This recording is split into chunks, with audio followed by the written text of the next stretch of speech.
J'avais l'envie de revenir vers ce qui était ma formation à la base, à savoir le théâtre, et notamment de monter une pièce de théâtre, une écriture de plateau avec les 4 comédiennes qui sont les comédiennes d'Enterrement de vie de jeune fille. Très vite, j'ai eu envie de les filmer, et comme mon binôme de cinéma, c'est quand même Yann, on s'est mis d'accord pour finalement partir plutôt sur un film qui allait explorer ces mêmes thématiques. Les questionnements, le trouble face à l'engagement dans le couple, face à la difficulté du choix, etc. Comment aujourd'hui en 2019 les gens s'aiment, qu'est-ce que ça signifie de s'engager avec quelqu'un, qu'est-ce que ça signifie de la fidélité, qu'est-ce que ça signifie alors qu'on est en train de réinventer la totalité de tous les codes amoureux, alors qu'on a plein de nouvelles formes d'amour qui arrivent et qui se mettent un petit peu, et de plus en plus je l'espère, à être démocratisées. Qu'est-ce que tu sacrifies pour ça, pour cet engagement-là, et de quoi est-ce que tu fais le deuil ?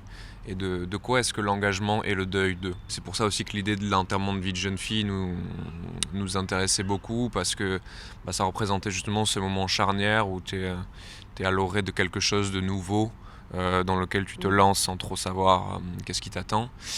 On ne donne pas de texte à nos comédiennes. Si jamais on fait lire des choses, c'est jamais les scènes qu'on va tourner. Tout est improvisé, et donc du coup c'est plutôt comment créer un cadre de fiction ou des situations très précises avec des enjeux de personnages. On leur a donné des fiches personnages par exemple.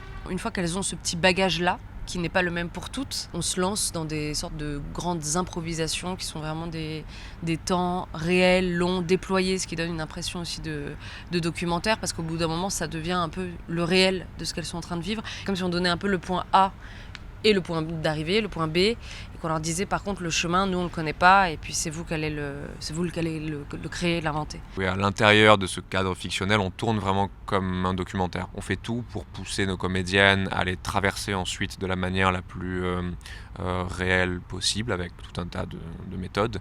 Et nous, on essaie ensuite de filmer ça, comme avec un regard assez documentaire. Cette petite incartade dans le documentaire nous permet d'assumer aussi un regard beaucoup plus radical et moins distancié sur les choses.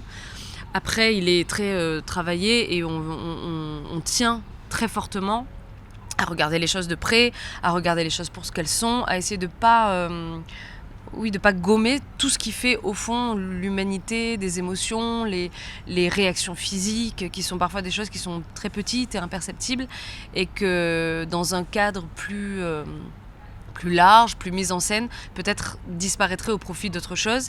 Mais notre manière de raconter, elle est plutôt souterraine, elle agit à la manière d'une lunette un peu particulière, qui fait qu'on peut s'intéresser à ces choses du vivant là, qui sont quasi organiques, une rougeur, un tremblement, une transpiration, une manière maladroite de jouer. Je pense qu'il y a beaucoup de choses qui sont très très belles, mais qui sont bâties sur des piliers de défauts, et des piliers de ce qu'on conçoit comme des défauts ou comme des choses qui débordent.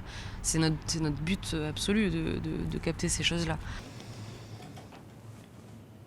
Ça te va bien de te marier en fait. Merci. Ça te donne des couleurs.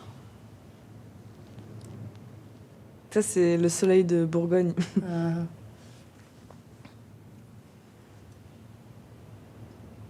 va boire un coup ? Ouais, grave.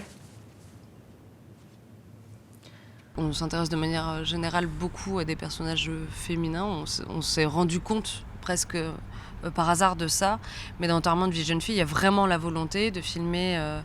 il y a bien sûr cette dimension sociale des filles entre elles, d'un groupe qui va avoir des tendresses et des cruautés qui ne sont pas placées exactement aux mêmes endroits et qui sont très belles à explorer.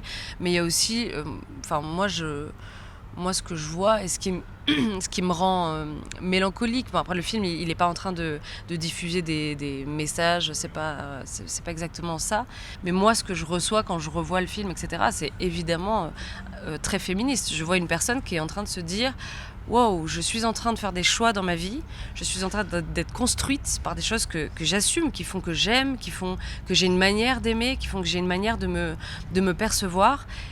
Et en même temps, elles sont contrebalancées, elles sont bousculées par d'autres choses qui m'arrivent et qui existent et que je vais pas pouvoir nier. Et elles, je pense qu'elles pressentent cette chose-là, et à la fois elles se sont extrêmement fragiles.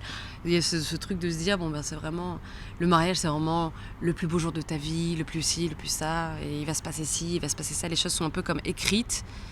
Et elle, en fait, elle est dans ce pressentiment du refus de ça va être écrit comme ça. Moi, si on veut, on peut genre rester mariés et pas vivre ensemble. Si on veut, on peut divorcer. On est libre, en fait. Ça nous rend pas moins libres de faire ça. C'est juste... Toi, tu comprends, Clara, ou pas, ce que je veux dire? Je viens pas du cinéma, donc on a commencé de manière très artisanale, dans une équipe quasi inexistante. C'est quand même compliqué de cadrer et en même temps de diriger son film, et puis c'est compliqué de monter et puis d'avoir le regard du réalisateur. Et nous, comme on a un peu été par la force des choses au début, en tout cas tout seul à tous les postes, et du coup c'est assez fluide, on se fait passer la caméra quand on tourne, quand on monte, des fois on est tous les deux sur la station de montage, des fois il y en a un qui monte, puis ça passe dans les mains de l'autre. Oui. Les films sont une sorte de compromission radicale de nos deux univers et de nos quatre mains. On dit souvent qu'on fait des films comme on fait un enfant ensemble.